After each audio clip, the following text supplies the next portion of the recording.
Welcome to Excel magic trick number 1452. Hey, if you want to download this Excel workbook, either the finish file or start file so you can follow along, click on the link below the video. Hey, we have two tables, a transaction table with date, customer ID, and sales, and we have a customer table. And our goal is to calculate the maximum monthly customer total for the entire year. That means one single number, either using an array formula or a pivot table.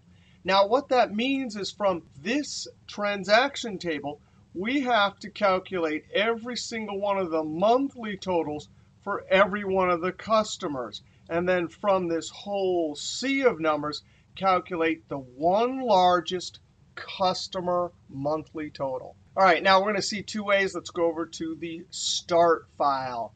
The pivot table method is the easiest and fastest. A couple clicks and we got it. However, sometimes you want a single cell formula, and you want the formula to automatically update if any numbers change. So we'll see that crazy array formula in just a second. Now, for the pivot table, all we need is this one table. So I'm going to click in a single cell, go up to Insert, over to Pivot Table, or I'm going to use the keyboard Alt and V. I'm going to put this pivot table on the existing sheet. Let's say in H4, click OK. Now, since there are 12 months in our data set, we only have 2016. That means we'd have 12 months. We have 81 customers. So because customers is much taller, I'm going to bring that down to the rows. Instantly, we get a unique list of customers. Now I'm going to bring date down to columns, and instantly, because I'm using Excel 2016, it will group by months and date. I'm going to drag date off because I just want the months. Now I drag sales down to the values area. I'm going to right-click the values area and number formatting, not format cells, but number formatting, something like currency, click OK. Now I have all the numbers for every single customer. I have each one of their monthly sales, or for months they didn't buy. Now I'm simply going to come up here and use equals MAX. I need the max. I'm going to highlight all the way to December, all the way down there to customer 81. And then I'm going to use Shift-Enter to put the formula in the cell and jump the cursor up. And there is our total. That by far is the easiest method. Now, if we're going to do this with a single cell array formula, I am going to need the start date for the year, and I'm going to need a unique list of the customer IDs, and I have those. But somehow, inside the formula, we need to create all these. That means we need this cross-tabulated table inside our formula. So somehow we have to build a vertical list of customer IDs. That one's easy. Then, notice January, February. But for an internal formula, since the formula is looking at individual dates, when we get to February, we're going to have an upper and lower date. We're going to have to say greater than or equal to February 1st and less than or equal to February 28th. That actually is going to be the hardest part of this formula. Now, I'm going to do this in a couple stages. Let's come up to the cell. I'm going to close the clipboard. Now, we're going to start with the SUMIFS formula. Now, normally what we do is we give it a sum range, criteria range, and a single criteria. Now, we're going to look at that example first, and then we'll see how to leverage this criteria argument right here by putting multiple items in there and doing a function argument array operation to create this entire cross-tabulated table. Now, sum range, we are going to have to use the sales. So I'm going to click in the top cell, Control-Shift down arrow to highlight all the way to the bottom, Control backspace to jump back to the active cell, comma. We're going to start off by, as our criteria range 1, highlighting the entire customer ID column, Control-Shift down arrow, Control backspace, comma. Now, criteria 1, normally we do something like this.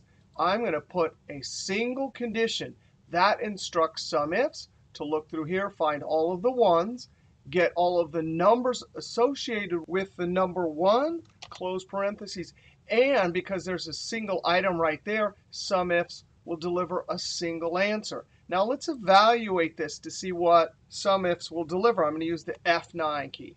Of course, it delivers the overall total for customer number 1. Now Control Z. That's definitely not what we want. I'm going to double click A8. And for criteria 1, we're going to give it every single customer ID. Now I'm going to click on the top cell, Control Shift down arrow, Control backspace. What we're doing is we're putting more than one item into criteria 1. That instructs SUMIFS to deliver a single answer for every single customer. Now what we did here, this is called a function argument array operation. We put in 81 customer IDs. SUMIFS will spit out 81 answers. Now I'm going to click at the end and hit the F9 key. And there it is. These are the overall totals for every single customer. Now we want to notice something about what happens when we evaluate an array operation. It shows up in array syntax. Arrays are always housed in curly brackets. Those semicolons are because we gave it customer IDs in different rows. In array syntax, a semicolon means go down a row. In just a moment, we'll see that comma means go over a column in array syntax. Now, that's going to be important, but we're going to Control Z. Now, it is important because our cross tabulated table, that means that if we want this to deliver a rectangular range, the customer ID has to be vertical or a different ID in each row. And then the months are going to have to be in a single row, but really it's in different columns. Now, as I mentioned, the generating of all of the upper and lower limits for each one of the months is the hard part. So I'm just going to hit Enter for a second. That doesn't deliver what we want. I want to come over here and see if off to the side I can generate, or actually I'm going to do it over here. I want to see if I can generate an entire list of dates. Now I'm going to use the eDate function. Normally we give the eDate a single date input, which is what we're going to do here, comma, and then we tell it how many months to go forward or backwards. Now if I put 0 here, this is kind of silly. Close parentheses. If I hit F9, it won't show me the it'll show me the serial number. But that's the actual serial number for this month. 0 means don't go forward any month. Stay in this month. And eDate delivers the same date in that month. If I say 1, if I evaluate this, this gives me the serial number for the beginning of next month. Now what I really want to do is put an array of months here. I want 0 to 11. That means go 0 months forward, delivering 1/1/2016. Go 1 month forward to deliver 2/1/2016, all the way to 11 months forward, which would be 12/1. So you ready? I'm going to delete for a second. Remember, arrays are housed in curly brackets. I want a 0 because I need the first of this month. And I'm using a comma, not a semicolon. Actually, let me do this. Comma 1, close curly bracket. And if I were to F9, notice it delivers the serial number for January 1st and February 1st. But notice the comma. Control Z. What if I used a semicolon instead? Then the formula is instructed. Whoops, I did that 2 times in a row. The formula is instructed F9 to deliver the answers in different rows. Control Z. Now that's very important because in order to get the cross tabulated, you have to have one function argument array operation in rows and the other one in columns. So you ready? Backspace, comma.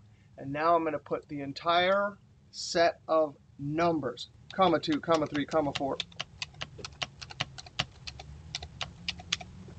All right, so now if I come to the end and F9, those are all the serial numbers for the first of each month in 2016. Now what I really need, because this is the lower limit, I need to say in front of each one of these numbers, is the date from this column greater than or equal to each one of these lower limits? So Control Z, I simply am going to make another array operation. In double quotes, greater than or equal to, end double quotes, and join.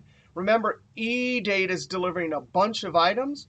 Now I'm doing an array operation where I'm saying join this to every one of the items there. If I come to the end and hit F9, there are our lower limits. These are going to be entered as a function argument array operation in SUMIFs, and then the criteria range will be the entire date column.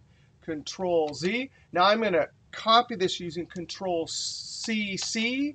That copies it and opens up the clipboard. If your CC isn't turned on, you have to actually turn it on in Options, and you open the clipboard up there. Now I have that in the clipboard, and now we need the end of the month. Well, now our input is the start of the month, but I can use the end of the month function on this start date, comma, and the same month principle holds for eDate. So I say 0, close parentheses. Now in start date is the end of the month. It'll give me the end of all of the months for this year. I simply need to change the comparative operator to less than. Remember, these are the upper limits. So whatever date is going to be picked out over here in the transaction table has to be less than or equal to the upper limit. If I click at the end in F9, there are our upper limits. Control Z, Control C to load it up here. Now I'm going to click Escape. That's kind of dangerous because it's gone if I click Escape. But I have them up over here. Now F2, and I need to add 2 more ranges, comma, the criteria range. This is the date. Control Shift Enter or Control Backspace, comma. And the criteria 2, I'm going to click over here on the clipboard, and it inserts our function argument array operation. Remember, if I hit F9, these are separated by commas. So these will be as if they are column headers instructing SUMIFs to deliver this entire rectangular range. Each one of these lower limits will be matched up with each one of the customer IDs. Control Z, now I come to the end. That's criteria 2, comma. Criteria range, I need to highlight date again. I'm going to cheat. Watch this. Criteria range 2, Control C. Click on, it's not, criteria range 3, Control V, comma. Criteria 3. Now I come over and get the one with the end of the month. You've got to be kidding me. I'm going to hit Enter just for a second because I got nervous. That's a big formula. I don't want to lose it. But F2, and now let's F9. And if you look through this entire thing, that's that entire rectangular range created with the pivot table. Control Z. Now, again, this is a crazy formula. Array formulas are kind of the upper echelon of difficulty in Excel. So for the vast majority of people, even myself when I'm in a hurry, I'm using the pivot table. But this will work. Now, what do we have left to do? We simply need to wrap the max function around that. Now, number 1, it's got a bunch of array operations. Come to the end, close parentheses. If I hit Enter, it's going to deliver the first number in whatever the first array it's seen, but that's not what we want. I want to go back, hit F2. We have to enter this with a special keystroke. There's a bunch of function argument array operations which are not going to calculate correct unless we use the special keystroke, Control Shift and Enter. Immediately, we look up to the formula bar to verify that the curly brackets are put in. When I do Control Shift Enter, that's me telling Excel, calculate this as an array formula. Those curly brackets are Excel saying it understood and calculated it as an array formula. Look at that. Now we can take this one level better. F2, I don't want to use Control Shift Enter. And the way you decide whether you need to use Control Shift Enter, it's all about function arguments. Now, I wrote a whole entire book called Control Shift Enter, Mastering Excel Array Formulas. And there's only 5 functions that have arguments that can handle array operations without Control Shift Enter. Lookup function, sum product, chi-square test, index function, and the aggregate function. Well, the aggregate function will work for us because it can do the max calculation. Now I'm going to backspace. Ready? AG, there's aggregate, tab. Now it has 1, 2, 3, 4 arguments. Function number, we think that we can use max, but the first 13 functions do not handle array operations. It's only 14 to 19.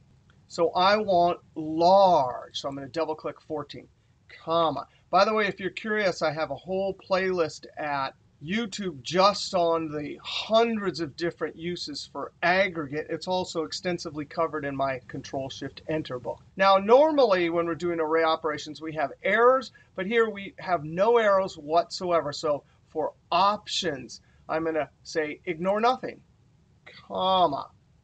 Array, that's the entire array. And this is the trick. That argument, array argument, inside of aggregate is programmed to handle array operations without Control-Shift-Enter. This is one of 5 lucky functions. Now I can type comma and K. That's which large do you want? The first, second, third, fourth? Well, we want max, so we put 1. Close parentheses. And now all I do is hit Enter or Control-Enter. And there it is. It calculates the correct max monthly customer total. So we can accomplish this goal quick and easy. Pivot table, unique list of IDs, group by month, drag the sum in there, and simply use max. Or we can have a little creative fun with a crazy array formula. All right, if you like this video, comment below, click that thumbs up, and sub for more videos to come. We'll see you next video.